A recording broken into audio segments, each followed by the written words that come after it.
Hello, friends, and thanks for hanging out with us on the market report today on Cointelegraph. I'm your host, Benton, and we are joined by our resident experts, Jordan Finiseth, Marcel Peckman, and Sam Borgi. Jordan uses his background in psychology and human behavior to spot the emerging trends in the crypto markets. Sam Borgi is a business editor at Cointelegraph, where he brings a decade of experience in economic analysis and financial market writing. Marcel Peckman applies his 17 years of experience trading derivatives, options, and futures to the crypto derivatives markets. Fellas, what is going on this week? How are we doing? Benton, it's so funny. Like a year ago, we were dreaming with $40,000. Now it goes down from $47,000 to $40,000, and everybody panics. No, cryptos is the end. The volumes are down. The price Ethereum is back to $3,000. The world is ending. Like, guys, step back for a minute. Look what's happening to commodities. Even gold, which is useless. It's a bar, yellow, shiny, doesn't do anything, but is a paperweight. It's back to almost the all-time high. It's nearing $2,000. Just wait, our time has come. Inflation is here. It's our time. We're gonna shine.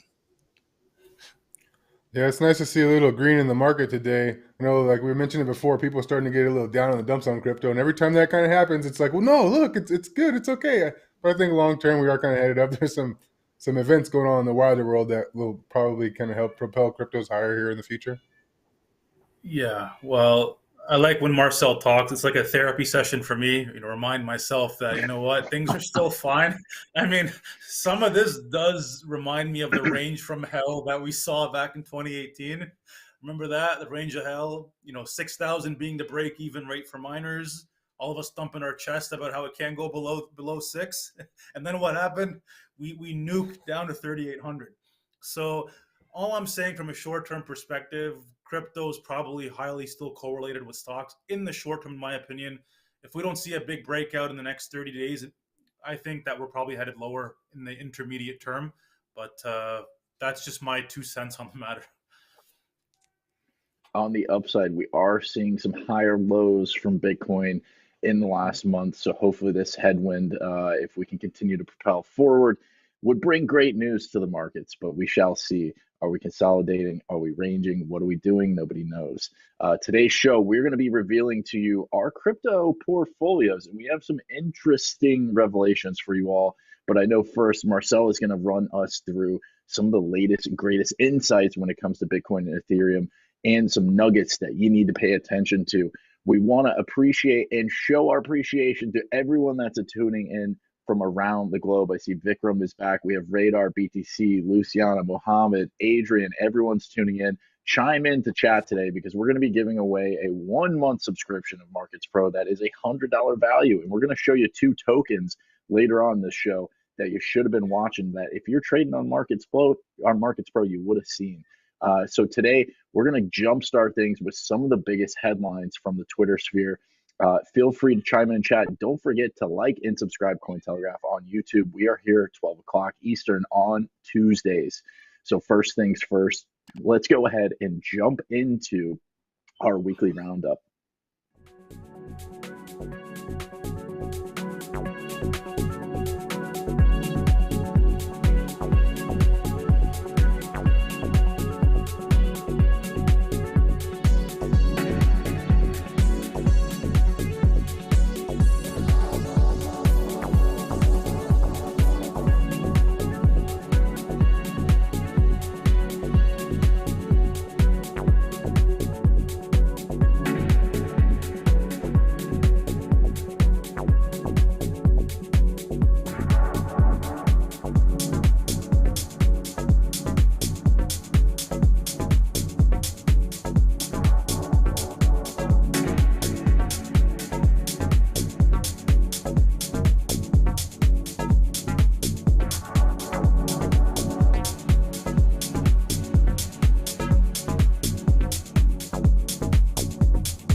you're muted. Mute, Benton. Sorry about that. Lots of news in the Twitter space, and we are here for every single second of it. Marcel is going to give us some of his greatest nuggets for Bitcoin and Ethereum. So I'm going to let Marcel take it away. Okay, Benton. So let's think for a minute here. If Ethereum doesn't compete with Bitcoin, let's just imagine this scenario, which I think is going to become true in the future once Ethereum migrate to the proof of stake, so no longer based on mining, cryptocurrency based on mining as it's someday. So the first question is, what is Ethereum dominance excluding Bitcoin? So how does it compare to the other altcoins, and how has been this indicator, this dominance performance going? So Danilo, I want to share my screen, please. So you can see here the green line on TradingView shows the Ethereum dominance excluding Bitcoin. So we all know that Bitcoin dominance is between 40 and 50%, but that's the whole market. We're just comparing altcoins, so excluding Bitcoin. And right now it stands at 34% approximately, which is roughly in line with the 200-day moving average. So yeah, we've seen 27 low to 37% high, but we would say that over the past 12 months, Ethereum performance versus the remaining altcoins has been flat. And you might question, is this good? Is this bad? Thank you, Danilo. So I would say that considering that the Ethereum network transaction fee shooted up to $53, that's the average transaction. People were paying $300, $400 for a single Ethereum transaction back in November. Right now it's at $12. We're going to show the chart, but considering this hell scenario, this worst scenario possible that we never imagined, and it did happen, and yet it maintained its 34% market share, I think it's positive. Danilo, you can share my screen again, please. So I'm going to show them the average transaction fee. So that's the 1 week average transaction fee. You can see here that it should up to $53, and it's currently at $12, which is for normal DeFi user, NFT marketplace user, or gaming, $12 transaction is insane. It's impossible to happen. So we can understand why Ethereum should have lost some market share, and yet it didn't. But the story doesn't end here.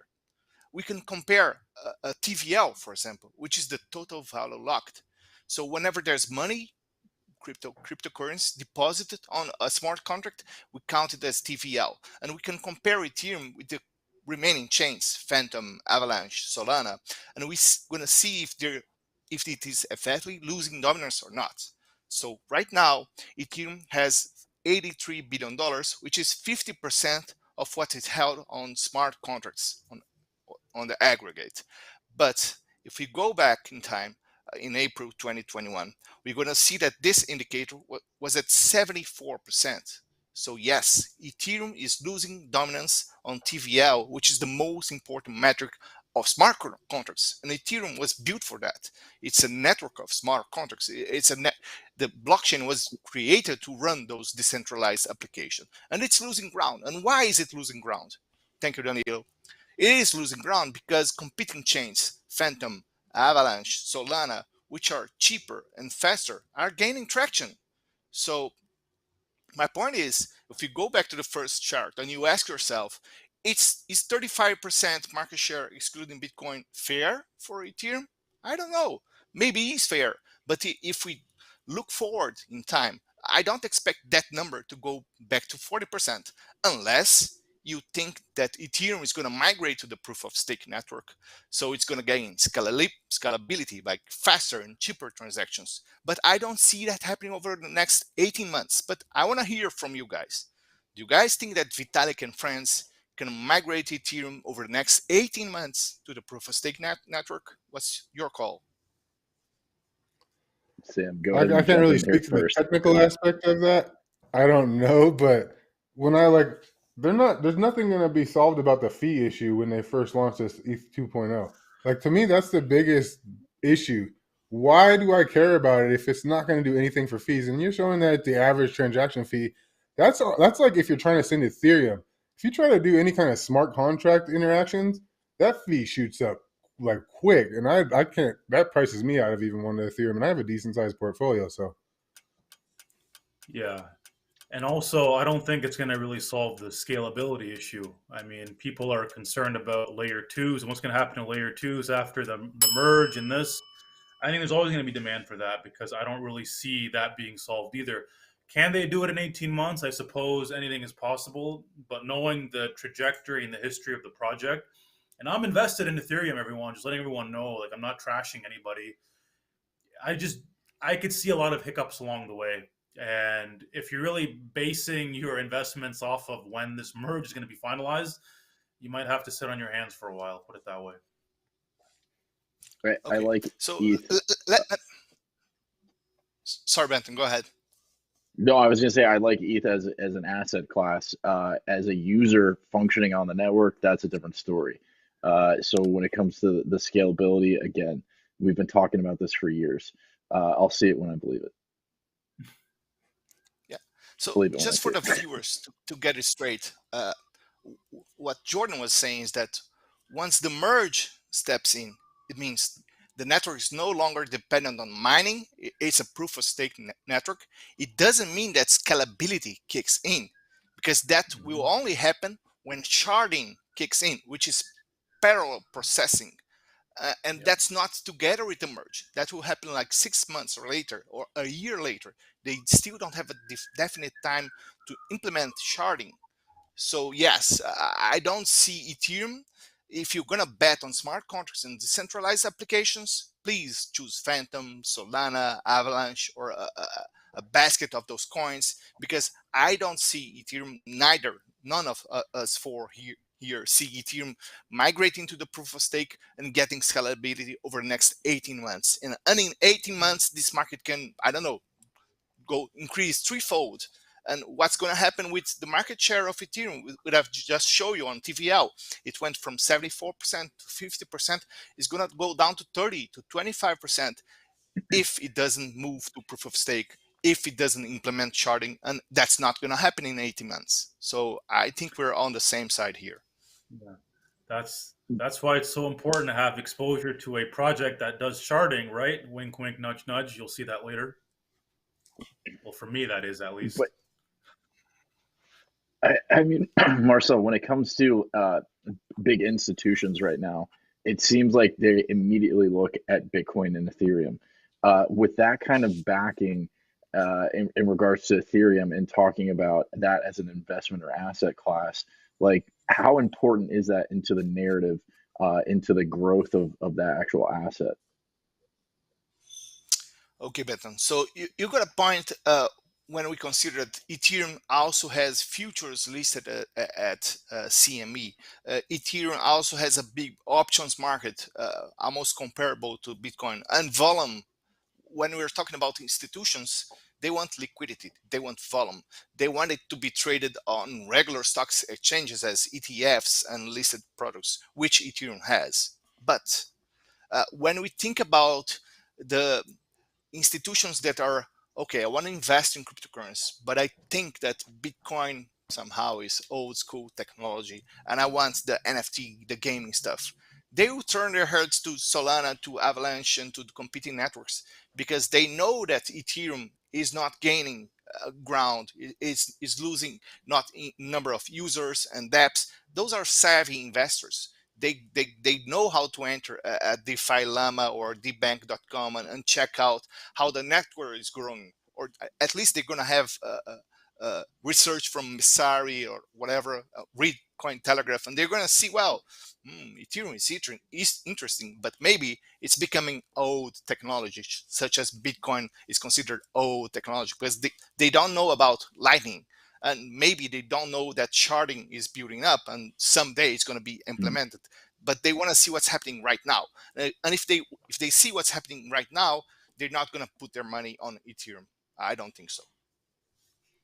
Yeah, if we keep getting Very Grayscale, like supporting other chains and stuff, and like as soon as they start seeing people actually migrate to one chain, institutions they might not always innovate, but they'll follow the money and the people, and they'll start investing in chains that attract more people. So yeah, if Ethereum doesn't get on their game and improve fees and stuff like that, Solana, Avalanche, some of those competitors are really going to start getting some market share, in my opinion. Very Sam, interesting. correct me if I'm wrong, but I think that institutionals are already backing Solana Labs in over $1 billion. They're not buying the tokens per se, but they're buying participation on Solana companies. Is that right? Yeah, the institutions have been flooding Solana. Solana has been able to raise so much money from venture capital, and a lot of these other projects are as well. Even Avalanche has as well. You know, a lot of these smart contract competitors. I think what a lot of these venture funds are doing is they're just trying to back as many as they can, as many viable projects as they can, knowing that eventually one will break away from the pack, and it might not be Ethereum. It could be someone else. We will see. The future will determine that. We are going to go into Sam's portfolio reveal next. Marcel, thank you for giving your insights into Bitcoin and Ethereum. And Sam, why don't you jump in and show us what your portfolio is all about? Danilo, go ahead and take it away. Excellent. Well, very exciting. I think we all looking forward to revealing what we have in store, what we're holding in our crypto portfolios. For me, my portfolio is anchored heavily in Bitcoin. I'm at about 67% of my personal portfolio is in Bitcoin, and that's for obvious reasons. I take profits into Bitcoin. I also look to really participate in the future monetary policy regime globally, which is going to put a lot more emphasis on Bitcoin. So Bitcoin is at 67%. I've got Ether at 20%. So again, we're talking about Ethereum. We're criticizing potentially the rollout of the merge and of the migration, but ultimately it still has a solid 20% of my personal portfolio. Zcash at 5%. You know, I still think there's a strong value proposition for privacy coins, and I think Zcash is one of the best ones that you can really bet on. Obviously, that's controversial. I'm not going to get into that, but I've been a proponent of Zcash and their technology for a long time now. Those of us who want to participate in the gaming revolution, GameFi, gaming on blockchain, etc., leads me to Engine Coin. Engine is at 1.2%. I also have Cardano. Cardano is a hold that I've had for a long time. You know, I got into Cardano many years ago at a couple of cents, and I've held. So Cardano has performed very, very well. VeChain, again, more centralized. I'm not putting it in the same bucket as Bitcoin. I don't want all the maxis to come at me with this. I know it's centralized. I know the issues on that respect. But I think as a technology, it has a very viable use case on supply chain logistics. Chainlink remains at 1%. This portion of my portfolio outperformed significantly during the DeFi summer era, now almost 2 years ago. Since then, it's really come back down to earth, but I still believe in the long-term value proposition of Chainlink, and I think that it has some room to run maybe later.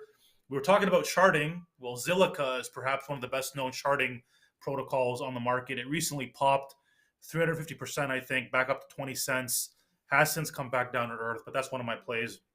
I leave about 1% to several other projects, including Gala, Matic, Stacks, Thorchain, Avalanche, and Steam. The 1% is constantly changing. I take profit into Bitcoin, so that's always changing. One other thing that I want to keep everyone, abreast of is what I consider to be the corporate treasury. Those of you who run a business, who have run a business in the past, I know I have, and they accept crypto payments. If you do accept crypto payments, my opinion is to hold your crypto in Bitcoin. You don't want to mess with your balance sheet. So during the time where my corporation was more active and I was accepting crypto payments, I would hold everything in Bitcoin. The non-cash or non-stable coins that I had were in Bitcoin. I think that's probably the more viable option if you are holding corporate treasuries. But that in a nutshell is my portfolio on the personal side and on the corporate side. Do you ever flip out of Bitcoin into altcoins if you're trying to, even if it's just for the purpose of increasing your Bitcoin amount? There has been times where I funded an account with Bitcoin, but I usually fund with fiat or I fund with stables. And if I turn profit on those coins, I then funnel them back into Bitcoin. I tend to treat Bitcoin as my digital gold, and I don't like to spend it unless I absolutely have to. And if I do spend it, for example, I try to find ways to replenish it to make sure that it remains, the mental targets are still there, because Bitcoin has turned me into a saver, a long-term saver. And that's really the psychological benefit of putting money into BTC, in my opinion. Sam, I think we're missing the most important question here. How do you measure your portfolio? In terms of success, in terms of Yeah. how do you, well, for me, my goal is to accumulate as much Bitcoin as I can. I have a few goals. The goal is to accumulate as much BTC as I can because, once the game of musical chairs stops, you better have a seat. And that's analogous to the global monetary system. Once all this comes to a head, I want to have the hardest money available. That's Bitcoin. Also, I also take a look at money that I want to take out in terms of stable coins. We do play 4-year cycles. I do believe in the cycle theory. So ideally, you don't want to be holding all these alts during massive downtrends. I mean, you can hodl for 5-6 years and do very well, but ultimately, if your goal is to accumulate as much Bitcoin as you can, or if your goal is to actually benefit your real life in a way that you do want to take profits. So for me, being able to take profits in Bitcoin, but also into stable coins, and then using that money to, for other investments or other purposes is another benchmark for success. For me, this cycle has been very difficult to really glean because we didn't have that blow off top. So it's been very difficult for me to really identify what the top was of the cycle. Now, the top may have already occurred, in which case I'm going to have to reevaluate what I do moving forward. But all these projects that I mentioned, I got in so long ago that I'm still in profit on everything. And those that So I you didn't make did not, profit on. you're saying that Go you ahead. did not sell part of your Bitcoin or crypto stash when we touched like $65,000, $70,000. You did not sell. Is No, that right? I did not. I did not sell my BTC. No, I've maintained my BTC holdings. Now that could be a mistake. It could ultimately turn into a mistake if you're looking at it from a 4-year cycle theory. You don't want to be holding necessarily when it goes back down to 30, when you could have sold it at 60. But I had no reliable benchmark at 69 to really know that was the top. And honestly, this 4-year cycle theory that I've been following was almost to a T. We're about 4 months away from really achieving the timing band that I had. So again, I'm happy to hold because I believe it's an exponential market, and exponential markets will reward you for holding. I'm not just holding for the sake of holding. And there's a lot of diamond hands people. There's a method to my madness, right? And I'm playing a 4-year cycle theory.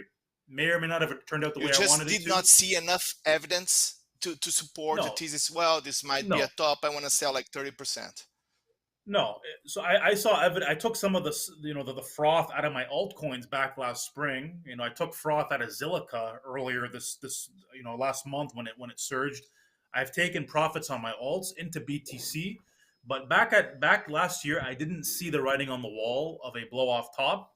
Now you could say there might not be a blow off top this cycle. Okay, fair enough. But if that's the case, the bear market might not be as protracted as we've expected in the past.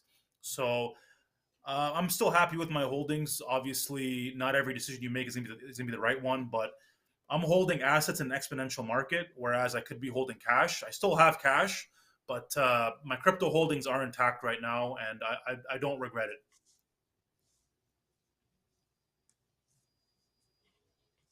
You muted, Ben. You're a moot.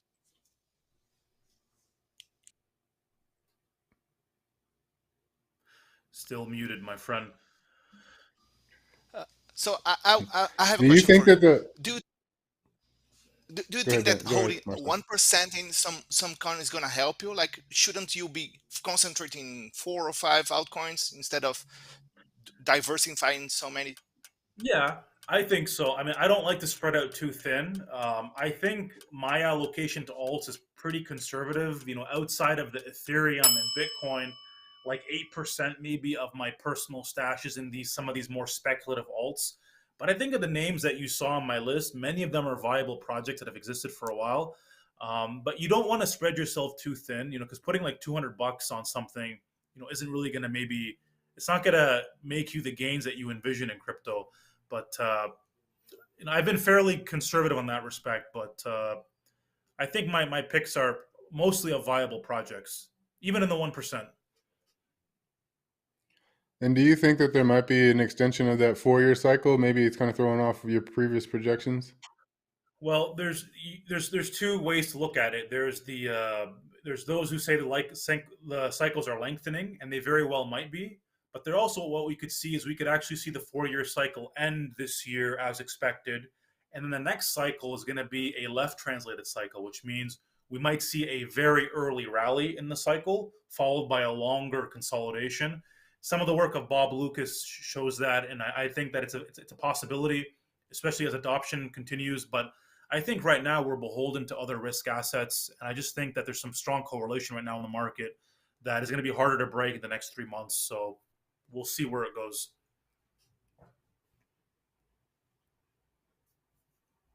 Oh, you're still muted, Benton. Is it not working?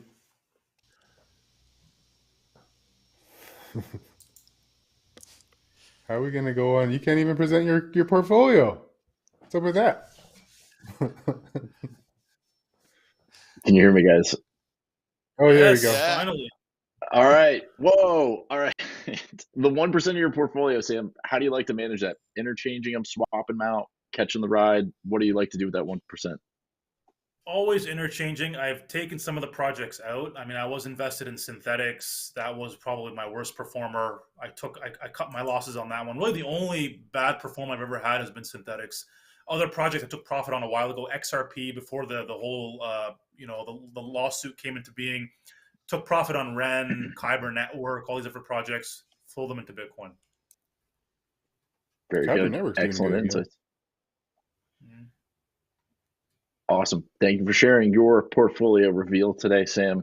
Always such a studious time listening to Sam and some of the information he has to tell you about why he's doing what he's doing with his portfolio. Love it. Respect it. Love to see it. All right. So moving on next, we're going to get into my portfolio reveal. So Danilo, let's go ahead and jump into this one. All right, folks, to a little surprise here. Moving on to my portfolio, just over 35% of my portfolio is allocated towards Bitcoin. Why? Sam gave you some reasons, some of the hardest form of money on the face of the earth. Now, looking to where I may differ a little bit from Sam is, yes, I'm also allocating a lot of ETH, but as of recently in the last 6 months, my Luna position in my portfolio has overtaken the ETH position. What I like to do is dollar cost average my Bitcoin and Ethereum positions, but over time, Luna has overtaken the ETH position inside of my portfolio. I see those folks chiming in the chat here.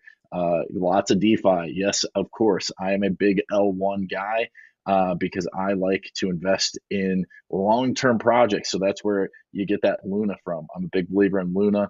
And I'm able to get 20% returns just from staking. So that's a big, big upside of why that's such a big slice of my portfolio. Moving on to the next segment of my portfolio is Velis and Solana. Velis is a hard fork of Solana and is EVM compatible. I am super bullish on Solana, even despite some of their technical glitches as of recently. They have huge institutional backers, and I believe that this project will compete with the much larger chains in the future. And that's another reason why I'm also doubling down on Velis, because of the technology behind Solana being hard forked and using for Velis. I think Velis is under the radar, and it's, even though it's a bigger portion of my portfolio, I am making a big bet with that particular position. Moving into the last 5% of my portfolio, I'm a believer in the layer 2 Polygon, Axie Infinity, Atom, AVAX, and Incash. For me, Axie Infinity is on the chopping block with the recent hack of the Ronin chain and some of the tokenomics issues we're seeing with Axie Infinity. I did want to have exposure to the play to earn gaming space, but I am constantly kind of reassessing my Axie Infinity position as it has been declining steadily over the last 6 months. So for me, I am going to be assessing what other plays I can make inside the play to earn space. I think that's going to be a big theme for 2022 and years ahead. We're super early in the play to earn space.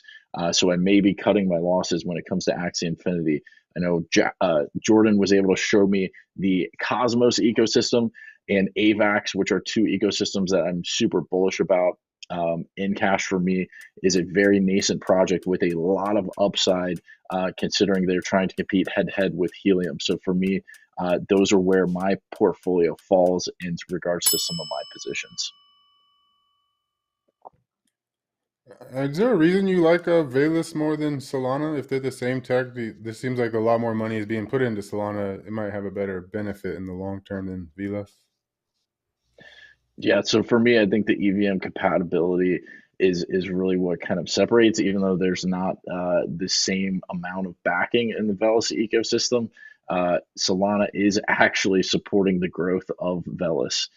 So for me, I am bigger in that position because I think it has more upside, considering that Solana has kind of already had its big pop.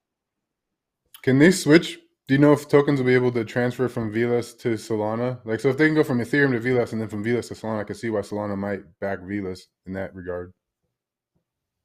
That is a good question. I do not know the answer to that. Seems like Ben, that Luna position is doing really well. I'm assuming that the price growth has allowed Luna to become a bigger part of your portfolio, or are you still cost averaging into it? Are you still buying it, or it's just been such a massive outperformer for you? Yeah, Luna was a position I got into about halfway last year, and that has just like outperformed. I think I got in right around like the $50 mark, and that one has been just kind of like all upside ever since. And so since I am staking that, I am staking a lot of these assets, but with that 20% constant return, I think it's just helped compound extremely, considering the price fluctuation as well. So I see that none of you guys so far have Binance BNB on the wallet, and yet it's the third largest coin by market cap and the third largest coin by TVL. So any reason for that? Yeah, so BNB was definitely in the bag. What happened over the last 4 months was I consolidated a lot of my positions. I used to be exposed to a lot of other tokens, but I think assessing some of the risk in the market, I decided to consolidate and really narrow down what I believe will be the long-term performers over the next year or two. So for me, I went ahead and took my profits out of BNB and rolled them into other assets such as ETH, or Solana. So for me, I'm not as bullish on BSC as I am with AVAX or Cosmos, or Solana. So I went ahead. I think BNB chain has seen its days. And so I went ahead and repositioned into other chains that I feel like have higher upside. Yeah, I've had my own little journey with Binance. I remember seeing Binance like $2, $10 in 2018, and even missing some of the big rallies. And at this point, I'm like, I'm not buying that for that much when I missed it back then. And my experience with different dApps, like there's a lot more scams on BSC. Like I just don't want to be involved with that. Like I haven't found too many like solid projects that are like on the Binance chain as opposed to other chains. So if I'm not really using it that much, I'm not going to be holding too much of the token. Even though I do think with the Binance exchange and everything in its ecosystem, it probably do well. It's just not something that's high on my list of priorities. And something too, I kind of want to reiterate is a lot of these I'm either staking or acting as like a validator. So I'm constantly earning APYs on a lot of these.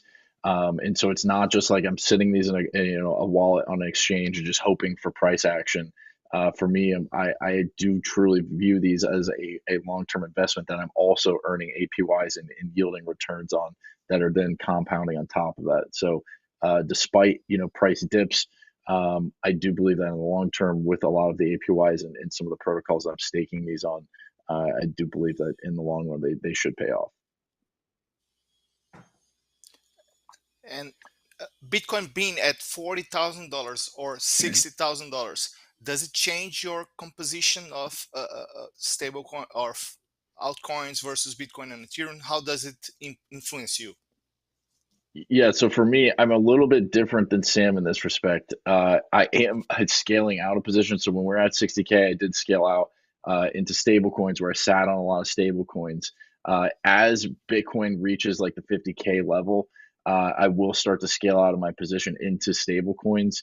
What happened for me, why you don't see any stable coins in my portfolio, is that as the market has dipped, I have gone ahead and deployed a lot of my stable coins into some of these positions.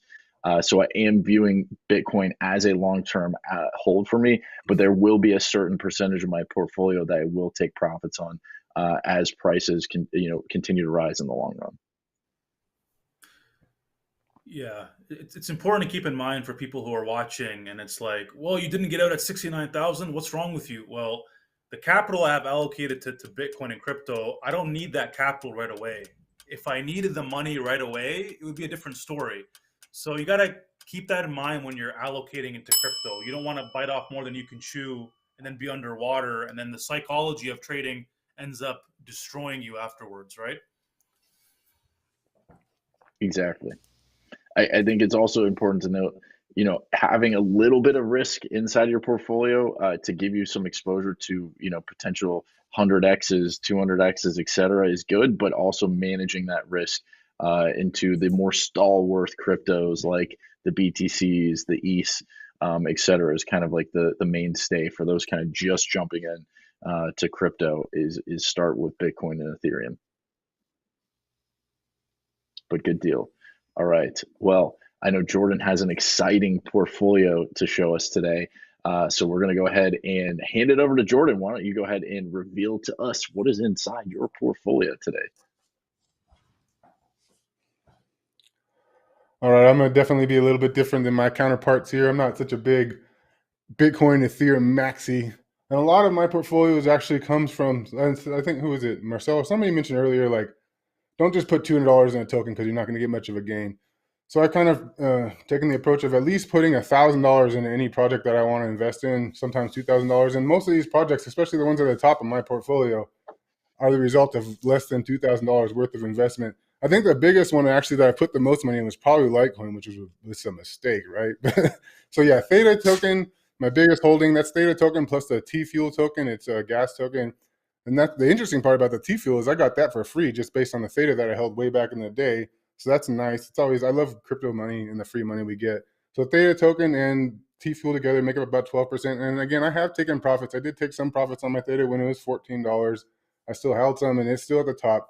Dogecoin again, I've been a dollar cost average in Dogecoin probably since 2018 on Robinhood, even if it was like $15 a week. And that went from like 0.001 to 74 cents when I took profits last year. And thank you, Sam. I take profits and I bought a house. So I don't just shuffle my crypto around to crypto because that's a good way to like lose money. So yeah, Dogecoin and Theta are there. And again, those are less than $4,000 total that I put in to make the biggest bulk of my portfolio. And I haven't transferred those into something like Ethereum or Bitcoin. You can see them at 7% because I'm not too hot on those. I think that the potential for these to continue to go up. I do think Dogecoin will easily surpass $1 eventually. So I'm just holding those and I eventually will sell them for that. Matic and Cardano. I like Matic just as a layer 2 for Ethereum. Again, I don't think that the ETH 2.0 and all that stuff is really going to do much. So we're going to need the layer 2s that offer lower fees. I've talked about Matic in the past. It's one of my favorite layer 2s. Cardano, again, I accumulated my Cardano at like 3 cents. So people that are complaining about it now, I'm like, yeah, it's going to keep going up, at least in the future, because it's got some hype behind it. There's Cardano fanboys and whatnot. So that's a solid pick to at least increase over the next few years. And you see some projects moving out there. So I think that there's more to Cardano than a lot of people think. I talked about Bitcoin and Ethereum, and those are just kind of more stable holds. Those are my conservative plays, I guess. Polkadot and Kusama, I got in early before Kusama. I think I picked up my Kusama around $5. So I like to get in early on those ones and kind of rode up the hype of the parachain auctions and sold some of that too, but still hold. I've talked about Algorand in the past. I do like that one. That's one of my dollar cost averaging still. Again, a lot of these you can stake, which I know Benton mentioned. That's one of the big pulls for me. I think, yeah, Matic, Cardano, Polkadot, Kusama, Cosmos, Algorand, Solana, and not Chainlink yet. That's the sticking is coming for Chainlink, right? But that's a solid pick. Oracles, are going to be needed. As Benton mentioned earlier, is like, why isn't that a bigger thing? Like, data is the big thing. I'm like, I know, right? But it's not sexy. So, but just get exposure to things like Chainlink or a graph. Then you can see my 2% club. Those are just all tokens that I hold. I've hold for a long time. I put in some money and they popped last year. I can get into the deeper if you guys want to, but yeah, I'm an altcoin trader. Ever since I got in 2017, 2018, the ICO craze, I would buy Bitcoin and transfer it so I could buy something else. So I've kind of stuck with that mode, but it works for me. So Jordan, how and when do you decide to take profits with like kind of an extensive portfolio like you have? Well, that's been the more recent evolution of my own strategy. It's people wait for the blow off top and stuff. No, if your token moves, especially if it goes parabolic, it puts on like 100, 200% gain, take your profits. Like I get Kusama is the best example from last year. Kusama, I think, peaked out in March or April of last year, like $600, and it's never gotten up there. So when you get these exponential moves in your token, I would take profits in either holding a stable coin, rotating to Bitcoin or Ethereum if that's your game. And if you really like that token, you could wait for the pullback and buy it back later. But yeah, watch for those exponential moves, big candles up in your token, and take a profit. I see Vikram trying to end. He says, Jordan, hit and run, take profit, enjoy life, buy goodies. So good on you, Jordan. Well, that's why we're here, right? Like the whole holding on to your cryptos for 10 years while you watch the roller coaster rides, it's exhausting. I used to be a therapist. That shit's stressful, guys. Like, take your profits. So how exactly did you end up on Theta? I see right now it's your biggest holding, but you explained to us that you bought it cheap and the price went up, and then you also got some Theta full for free. But how was the decision process to choose that coin specifically? Well, that was back. So this is 2018 when Theta really came out, where all the ICOs, we're talking about actual use cases, streaming video, things like YouTube is one of the biggest, most popular things in our world right now. So I kind of went like that about people from YouTube. And there's even, you could throw in a little woo-woo in there. Psychics are saying that this is going to go up over the years, like multiple psychics, remote viewers. That's one of the side of it. But I like the tech part of it. I actually started getting involved with the Theta community. Back then it was more sliver.tv, which focused on gaming, and they had live streaming and stuff like that. And gaming, esports, and stuff like that is a big sector of our global economy as well. So that kind of gave it a base value to me. So I thought that, yeah, Fortnite and those types of games are not going to go away. So this whole ecosystem built around streaming and video gaming is what interested me in the beginning. And now they're going into NFTs and stuff. So go ahead, Sam. We're at 8.5% inflation. U.S. debt is 30 trillion. We're seeing monetary phenomenon that is really kicking the can down the road to the point where the global economy is heading into some very, very dangerous waters. Fiat money is probably not going to last over the long term. We were talking offline about my opinion that stable coins could be the only way to save the dollar dominance, separate subject. But in this environment, are you at least thinking maybe that I should allocate more to Bitcoin in the sense that it's a sound money alternative, maybe a hedge against all that's going on in the world? Or are you still keen on doing what you're doing now and maybe using the fiat to turn it into more property, for example, or outside assets, not including Bitcoin or crypto? What are your thoughts on that? I have started moving more towards this, like, if I do get a big pop in some of my tokens, I will probably put it more into Bitcoin and Ethereum, just more because of the institutional and just the large level backing and attention that those tokens are getting paid attention to. But at the same time, I'm more focused actually on paying off any kind of real world debts. I have a little bit left on the house to pay, stuff like that. I'm not too sure what's going to happen in the future. Like I'm not certain that this is the right thing or that's the right thing. So I just kind of make sure that the life I'm living now is comfortable. I do put a little bit into the Bitcoin and Ethereum, but I think some of the altcoins are still going to continue to pop. And even in the future, every cycle, new altcoins are going to come up and really just see exponential gains and lose a lot of them. But I want to be able to make sure I can play that game by paying attention to the altcoins. But yeah, I'm getting, as I get older, a little bit more conservative and putting some profits into Bitcoin, not so much Ethereum. But what you're saying is you have a life outside of crypto. How dare you? Yeah, I know, right? Somehow. Wait, well, so Jordan, I guess like, how do you like to view getting involved with stablecoins? Like, are you flipping profits into stablecoins, or you're saying I like to flip my profits into, the BTCs and the ETHs? No, mostly it's been into stable coins lately. Like just like similar to you, I had quite a good stack of stable coins saved up, and then like this market dip, and I'm like, ooh, there's new projects to get. I think I got in on some Right. Moonbeam or GLMR for Polkadot. So there's nice projects out there I'm starting to enter into, and I don't know, I think it's a good place to be. And again, I haven't put too much money into Bitcoin or Ethereum. I don't know, it's just not my flavor. It's too sound. It's too sound. Give me all the degen stuff, Jordan. That's right. Good deal. Well, thank you for sharing and revealing your portfolio today. Pretty fascinating to see how everyone's approaching and assessing how they want to get involved with the market. And I know, Marcel, you're probably 100% Bitcoin, right? Yeah. I would say like more 150, but yeah, that's about right. Hey, man, gotta love it. All right. Well, Are we there got any the Markets altcoins that Pro you do like, segment of this. Marcel? Any arguments against what? Are there any altcoins that you do like? But I like the shitcoin perp from FTX, which is a basket of 50 altcoins. So if I would use altcoins to gain additional exposure to crypto, which I don't think it's worth because it's already too volatile, I'll use the shitcoin perp. It's a basket, 50 coins. Good deal. All right. Well, we were going to But go. as I said, I do believe in the decentralized applications ecosystem. I think it's going to grow like 20 times in the next 5 years. I just don't know which is going to be the winner. Ethereum, Avalanche, Phantom. I have no capacity to tell you that. So by buying a basket, I get safer. Renee Montenegro is saying colossal crash is imminent, guys. Fake out pumps. Sorry. I don't know. We're going to see. Well,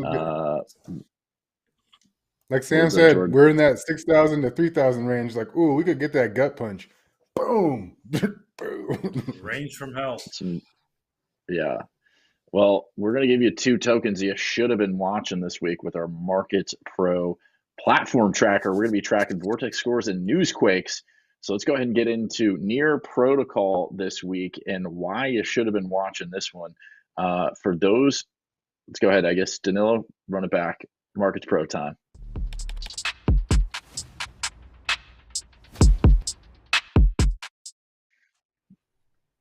Well, newsquakes are those automated alerts that instantly notify users when market moving events happen. This week, we're watching Near Protocol because this newsquake was an announcement of an upcoming listing of a near spot market on crypto exchange FTX. This happened on April 18th. What happened? Well, when the alert dropped, Near traded at 15.25. In the next 11 hours, it reached 16.90.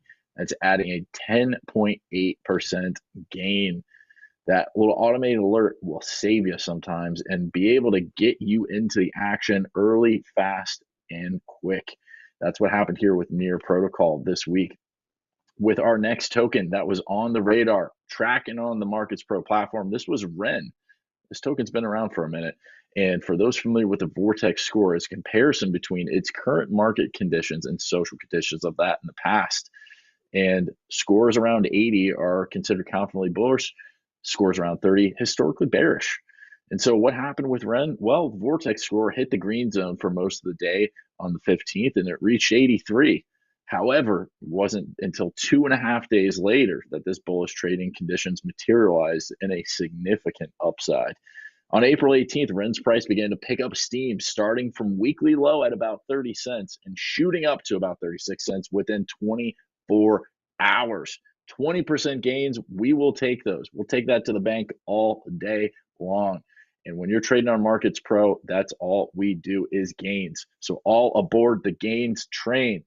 Thank you, Markets Pro. We love your platform. We hope you all are using it. And guess what? We're giving away a 1-month subscription to Markets Pro to you. That's right. Tuning in today. So make sure you drop in your Twitter handle to chat.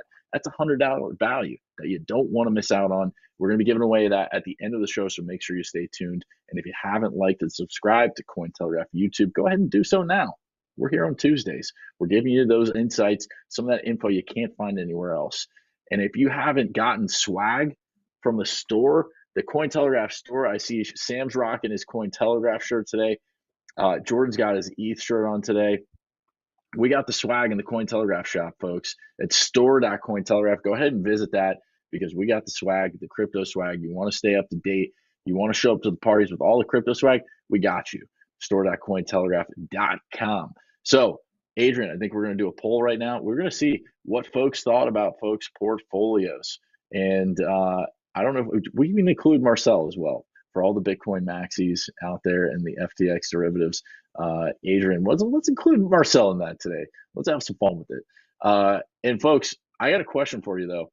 What are we buying during this dip right now? I'm going to kick this off to Jordan. Tell us, what are you buying during this dip? What do you got? Oh man, I'm gonna have to go look at the chart right now. I think like I said, I did pick up some was it Moonbeam, the GLMR, a week or two ago. Got that one. It seems like I think that Polkadot ecosystem is gonna start rising. It's a good one to get on now. It's been kind of lagging for the last year, but you heard it here first. Sam, you got your eyes on anything in particular during this kind of consolidation phase we're seeing in the markets? I'm fully allocated, my bros. I have some more cost averaging I'm doing, but I am starting to look at the GameFi sector more closely, and then later maybe the social sector as well, the social token stuff. Those are the two that I'm kind of angling toward right now, but I haven't made any definitive splashes aside of what you saw earlier. I see Elijah tuning in today. Love the L1 tokens. That's right. That's been my bread and butter. Huge fan of the L1s. Like Sam said, I've been hawking the GameFi space recently, looking to make a few moves, maybe cut my losses with Axie Infinity.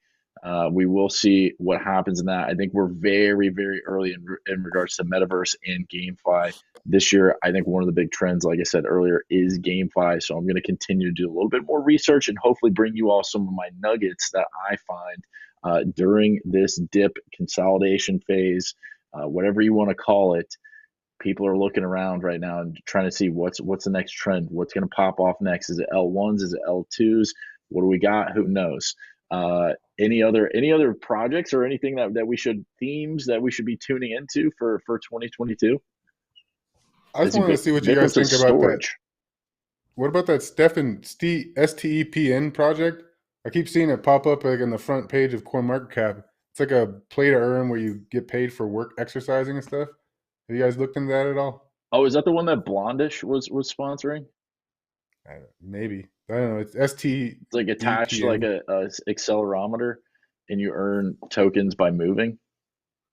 I'm not. That might be it. I'm not sure, but I don't know. I just see that one popping up. I don't know. We'll see if this might be one of those fads that come every like little cycle. It's a little recent fad. Well, we didn't talk about those NFTs, guys. How much of that is in your portfolio? That's what I want to know.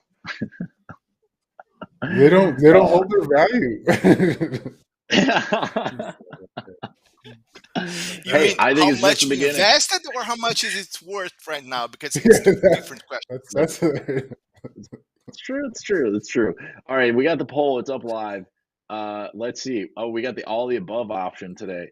So make sure you're casting your vote in the poll today. Let us know what you think about these portfolios and some of the logic behind what we're doing, the method behind the madness for what we got inside of the bags, and we are the bag holders. So, guys, I want to hear when it comes to other themes inside of 2022, where do you think we're heading next?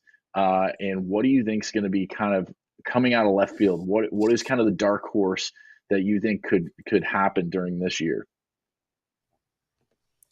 So I can start here by remembering, folks, what is happening to real estate, commodities, oil, and gold right now. It's at the all-time high and soaring. There's non-stopping for those prices.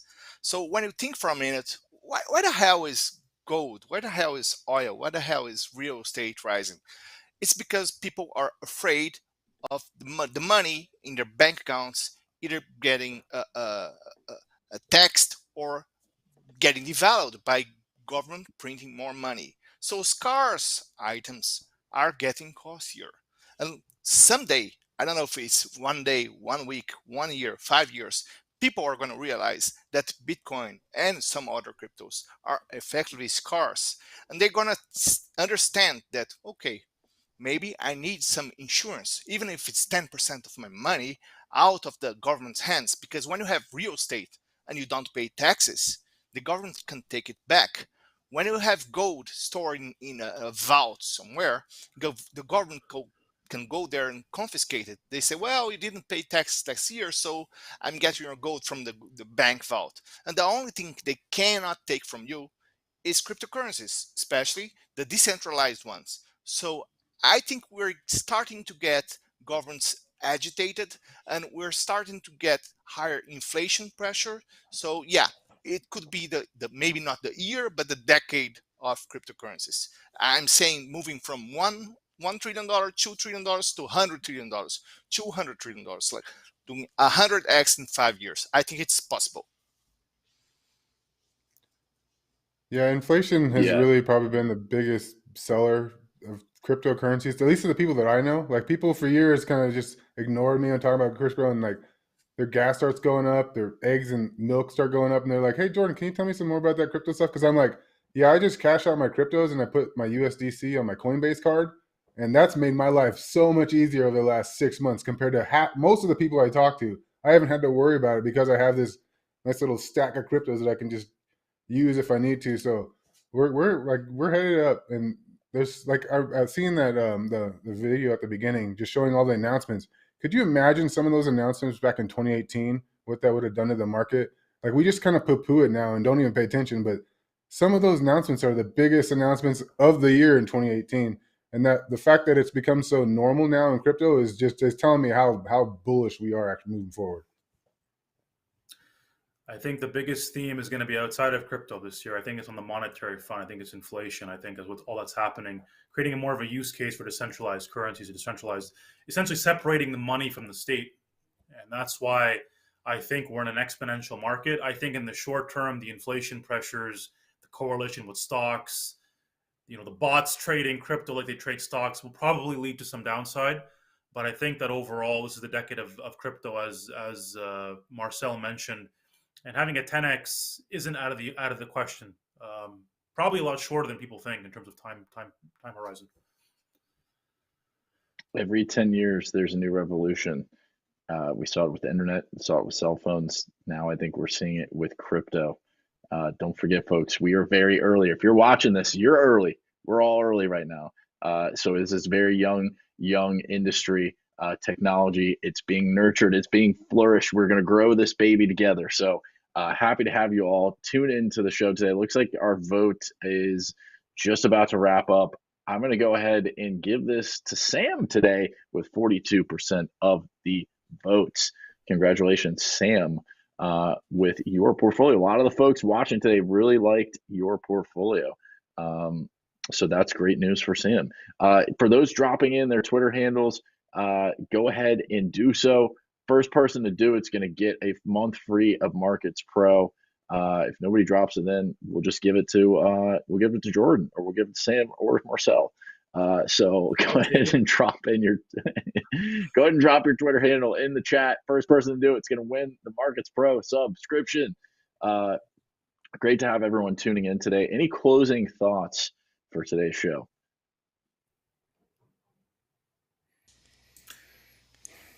As I mentioned earlier, exponential market. It's easy to shit on what I've done and not sell a lot of my positions, but again, you don't want to invest more than you can actually stomach in terms of volatility. Don't be investing money that you actually need to use to fund your lifestyle. If you have that separation intact and you have good cash flow, you should be fine.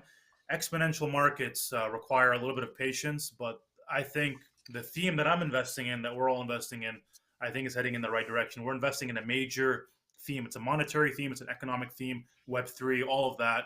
We're right in that right spot. So I think it's going to be a very bright future, regardless of the next volatility we're going to see in the next 3 to 6 months.